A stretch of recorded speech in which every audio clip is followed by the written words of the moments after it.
Revelation 2302. From the 14th of April 1942.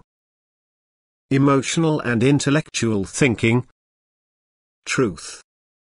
Every human being deems himself as living in a state of realization if he advocates an opinion he formed intellectually.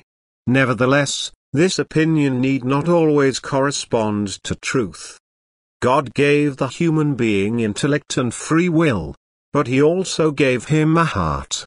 As long as the intellect wants to find a solution for a spiritual question without the heart, he will hardly come close to the truth, for the truth comes forth from God and can only be received by the Spirit and not from the body, which is, after all, of matter. Intellectual thought is merely a function of the body. But the heart is the seat of all emotions. The heart also shelters the divine spark of love and therefore the Spirit, which is a part of God. A thought born in the heart, thus originating from the divine spiritual spark, can therefore always claim to be based on truth, for the Spirit only imparts purest truth. But whether the thought was born in the heart or is merely a product of rational thinking depends on the heart's ability to love. The more deeply the human being is able to love, that is, the more he strives for unity with God through loving activity, the clearer the thoughts will arise from his heart and enter the person's consciousness.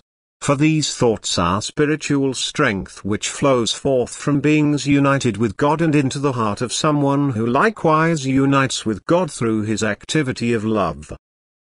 Whereas intellectual thinking is merely the function of physical organs, thus the utilization of the human being's received vital energy, which can also be used by the person who exists without love, that is, whose heart has little ability to love.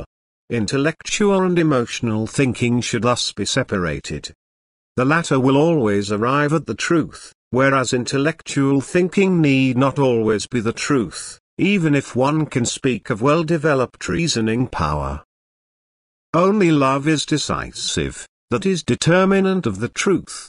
The human being has little information about the nature of thought, and therefore the difference is not clear to him. The thought born in the heart only has one thing in common with intellectually gained spiritual knowledge: both have to reach the brain in order to penetrate into the person's consciousness, and this makes the human being assume that every thought originates in the brain, that it therefore was intellectually achieved. Nevertheless, the mental knowledge of a loving person, hence a person whose life is a constant activity of love, has to be entirely differently judged than the purely intellectual thinking of someone with little capacity to love. The former will come close to the truth, whereas the latter offers no guarantee for truth and knowledge. For God reserves the truth for himself and only distributes it to those who acknowledge him, desire him and demonstrate this through activity of love. Consequently, that which flows forth from a loving heart can be accepted as truth without hesitation, for such thoughts are subject to a certain surveillance through knowledgeable spiritual beings, whose responsibility is the transfer of thoughts and which therefore diligently watch that the person will think correctly.